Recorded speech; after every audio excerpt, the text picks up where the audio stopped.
আজকে দেখাবো শীতকালে এই ফুলকপি ভাপা রেসিপি। গরম গরম ভাতের সাথে দারুণ মজাদার একটা রেসিপি তোমাদের সাথে শেয়ার করতে চলে এসেছি। এখানে একটা আমি মাঝারি সাইজের ফুলকপি ভালো করে কেটে ধুয়ে সিদ্ধ করে নিচ্ছি। কপির ডাঁটাগুলো একটু মোটা বলে তাই একটু কেটে কেটে নিয়েছি। ডাঁটাগুলোকে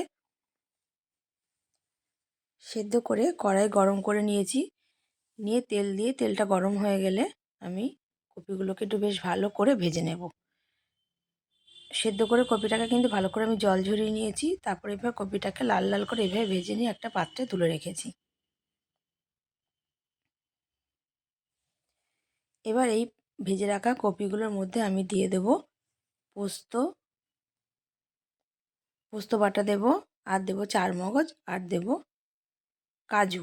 এইভাবে একসাথে করে সবগুলো বেটে নিয়েছি আমি। নিয়ে একটা পেস্ট তৈরি করে এই ভাজা কপিগুলোর মধ্যে বেশ ভালো করে মাখিয়ে নেব। সাথে নেব পরিমাণ মতো লবণ, আর কটা কাঁচা লঙ্কা, আর একটু সর্ষের তেল।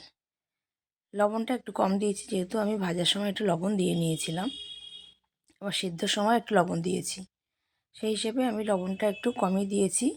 আর এবার মাখা হয়ে গেলে একটু সামান্য জল দেব।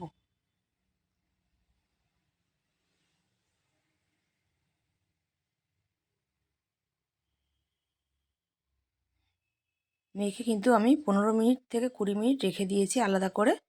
একটু জলের সাথে মিশিয়ে একটু আলাদা করে ঢাকা দিয়ে আমি রেখে দিয়েছি।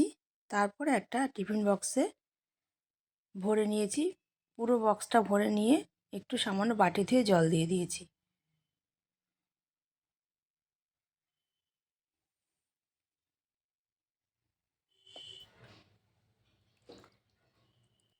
ওই বাটিটা ধুয়ে আমি সামান্য একটু জল দিয়ে দিলাম। এবার দেব ব্যালেন্সটা ঠিক রাখার জন্য একটু চিনি, সামান্য একটু চিনি আমি এতে অ্যাড করেছি। তারপরে ঢাকা চাপা দিয়ে দিয়েছি টিফিন বক্সটা। এবার একটা কড়াইতে জল দিয়ে একটা স্ট্যান্ড দিয়ে দেব। তারপরে এই টিফিন বাটিটা বসিয়ে 20 থেকে 25 মিনিট মিডিয়াম টু লো ফ্লেমে আমি এটাকে রান্না করব। রান্না করলে যেটুকু কপিটা আমার সিদ্ধ হবে না সেটুকু সিদ্ধ হয়ে যাবে। তারপরে আমি টিফিন বক্সটা বাইরে বের করে ঠান্ডা করে নিয়ে এসে আমি টিফিন বক্সটা এই চামচের সাহায্যে খুলে নিচ্ছি। দেখতে হয়েছে ভীষণ সুন্দর, খেতেও হয়েছিল ভীষণ সুন্দর। তোমরা এইভাবে করতে পারো, খুব সহজে হয়ে গেছে। গরম গরম ভাতের সাথে দারুণ লেগেছে। তোমরা করতে পারো। ভালো লাগলে একটা লাইক করে দিও। সবাই পাশে থেকো।